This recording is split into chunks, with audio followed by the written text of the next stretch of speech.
வணக்கம்.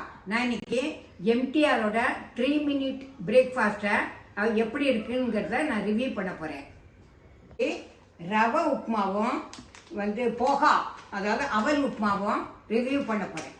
அடுப்பில் ஒரு பாத்திரம் வச்சுருக்கேன், அதில் தண்ணி வச்சுருக்கேன். தண்ணி கொதிக்க வைக்க போகிறேன்.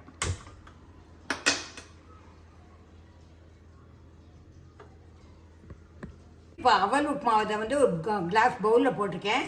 இதில் 60 ml ஹாட் வாட்டர் விட போகிறேன். கொதிக்க வச்சுருக்கேன். அந்த வெந்நீரை இப்போ விட போகிறேன். நான் அதே மாதிரி ரவை உப்புமாவுக்கு 100 ml வெந்நீர் அதை விட போகிறேன். நான்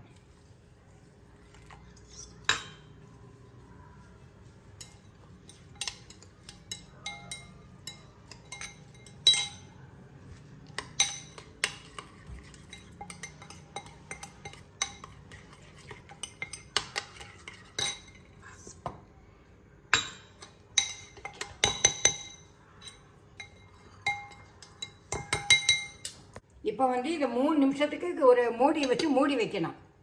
2 டைமே தான் நான் மூடி வச்சுருக்கேன். அவல் உப்புமாவோ ரவை உப்புமாவோ இன்னும் 3 மினிட்ஸ் ஆகும் அது ஆறத்துக்கு. அதுக்குள்ளே நான் ஒரு சின்ன டிப்ஸு சொல்கிறேன். காலேஜ் ஸ்டூடெண்ட்லாம் இப்போ லீவுக்கு ஆற்றுக்கு வந்திருப்பா. அவள் இங்கேருந்து காலேஜுக்கு போய் ஹாஸ்டலில் தங்குறவளுக்கு கேஸ்லாம் இருக்காது.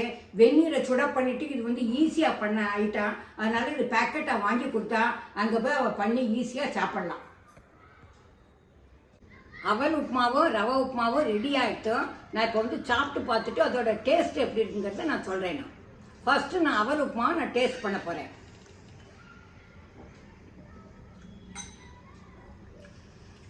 அவல் உப்புமா ரொம்பவே நல்லா இருக்கு. நம்ம தண்ணி விட்டுருக்கோம்ல, இன்னும் கொஞ்சம் தண்ணி விட்டுட்டு வேக வச்சா இன்னவே நல்லா சாஃப்டாக ஆயிரும். இதுக்கு 9 out of 10 மார்க்ஸ் கொடுக்கலாம். ரவை உப்புமா டேஸ்ட் பண்ணிவிட்டு நான் சொல்கிறேன்.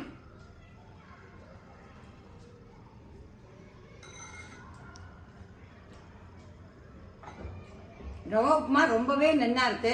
பர்ஃபெக்டாக நல்லா உதிராக அழகாக நல்லா இருக்கு. இதுக்கு 10 out of 10 மார்க்ஸ் கொடுக்கலாம். இதே மாதிரி வேறு ப்ராடக்ட்ஸ் ரிவ்யூ பண்ணணும்னா நீங்கள் எனக்கு கமெண்ட் பண்ணுங்க. வீடியோ உங்களுக்கு பிடிச்சிருந்ததுன்னா லைக் பண்ணுங்க, ஷேர் பண்ணுங்க, சப்ஸ்கிரைப் பண்ணுங்க. டாட்டா, பாய் பாய்.